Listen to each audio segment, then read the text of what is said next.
கடந்த சில வாரங்களுக்கு முன்னாடி, மாதம்பட்டி ரங்கராஜ் அவர்களுடைய 2வது திருமண வீடியோ வந்து ஜாய் கிருஷ்ணல வந்து வெளியிட்டிருந்தாங்க. இவங்க 6 மாதம் பிரெக்னன்ட்டா இருக்கிற மாதிரியும் வந்து சொல்லியிருந்தாங்க.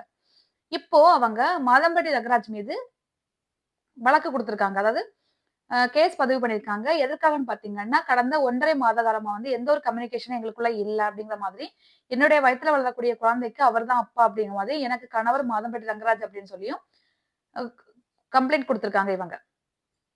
இதுல இவங்க கிட்ட பத்திரிக்கையாளர்கள் கேட்கறாங்க, "உங்களுக்கு முதல் திருமணம் அவருக்கு ஆனது தெரியுமான்னு?" கேட்கும்போது, நான் ஜூடியஸ் செப்பரேஷன்ல இருக்கோம் அப்டின்ட்டு அவரு சொன்னாரு. அதனால தான் நாங்க வந்து கல்யாணம் பண்ணிக்கிட்டோம். நாங்க கல்யாணம் பண்ணி 2 இயர்ஸ் ஆகுது அப்டின்ட்டு சொல்றாரு. அப்ப ஏன் 2 இயர்ஸா நீங்க சொல்லல, வெளிய சொல்லல, இப்ப திடீர்னு சொன்னீங்க அப்டின்னு சொல்லி கேட்கும்போது, அவங்க அப்பா அதாவது உங்க ஃபேமிலி அவங்க அப்பா, அம்மா வந்து கேட்டுக்கிட்டாங்க என்கிட்ட. வெளிய எதுவும் தெரிய வேண்டாம் அப்டிங்கிற மாரி தெரிவிட்டா. அதனால நாங்க ஒரு பீஸ்ஃபுல்லான லைஃப் வந்து சென்னையில வந்து ஒரு அபார்ட்மெண்ட்ல வாழ்ந்துட்டு வந்துட்டு இருந்தோம். நான் வந்து இப்ப 7 மந்த் வந்து பிரெக்னன்ட்டா இருக்கேன். அப்போ உங்களோட திருமணம் வந்து பதிவு திருமணமா பதிவு பண்ணீங்களா அப்படின்னு கேட்கும்போது, கோயில்ல வச்சு நடந்துச்சு. கல்யாணம் வந்து கோயில்ல வச்சு நடந்தது. திரிவேதி அம்மன் கோயில், எம்.ஆர்.சி நகர்ல வச்சு நடந்துச்சு அப்படின்னு சொல்லிட்டு பத்திரிக்கையாளர் வந்து சொல்றாங்க. அதுக்கப்புறமா நீங்க வந்து எப்போ கடைசியா அவர மீட் பண்ணீங்கன்னு சொல்லி கேட்கும்போது, 1 வாரத்துக்கு முன்னாடி மீட் பண்ணேன். அவரு வந்து என்கிட்ட பேச தயாரா இல்ல. நான் வந்து அவர போய் பேச நினைக்கும்போது, அவர் வந்து பேச ரெடியா இல்லாம என்ன வந்து பிசிக்கல் அபியூஸ் பண்ணாரு. 2 டைம் வந்து அடிச்சாரு அப்படிங்கிற மாதிரி, பொது இடத்துல வச்சு அடிச்சாரு அப்படிங்கிற மாதிரி, ஜாய் கிறிஸ்டின்ல வந்து சொல்றாங்க.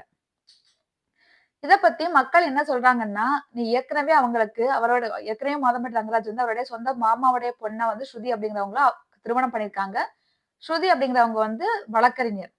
இவங்க முறைப்படி வந்து 2வது திருமணம் நடக்கல. ஏற்கனவே வந்து 2வது திருமணம் செல்லாது அப்படின்னு சொல்லிட்டு ஸ்ருதி சொல்லியிருந்தாங்க. எல்லாருடைய தரப்புல மக்கள் தரப்பு என்ன சொல்றாங்கன்னா, ஏன் தனி பசங்க நெறைய பேர் இருக்காங்க இல்லையா? எதுக்காக ஆல்ரெடி கல்யாணம் ஆகி குடும்பமா இருக்கக்கூடியவங்கள வந்து டார்கெட் பண்றீங்க? இப்ப வந்து ஸ்ருதி கம்ப்ளைண்ட் பண்ணாங்க அப்படின்னு சொன்னா, நீங்களும் ஜெயிலுக்கு தான் போவீங்க அப்படிங்கிற மாரி சொல்லியிருக்காங்க. கடைசியா வந்து ஜாய் கிருஷ்ணா என்ன சொல்லியிருக்காங்கன்னா, என்னுடைய கணவர் மாதம்பட்டி ரங்கராஜ், என்னுடைய வயித்துல வளர குழந்தைக்கு அப்பா மாதம்பட்டி ரங்கராஜ். எனக்கும் என் குழந்தைக்கும் வந்து ஒரு நீதி கிடைக்கணும். அதுக்காக தான் நான் வந்து கம்ப்ளைண்ட் குடுத்துருக்கேன் அப்படிங்கிற மாதிரி சொல்லியிருக்காங்க. மக்கள் உங்களுடைய கருத்து என்னன்னு சொல்லிட்டு கமெண்ட்ல சொல்லுங்க.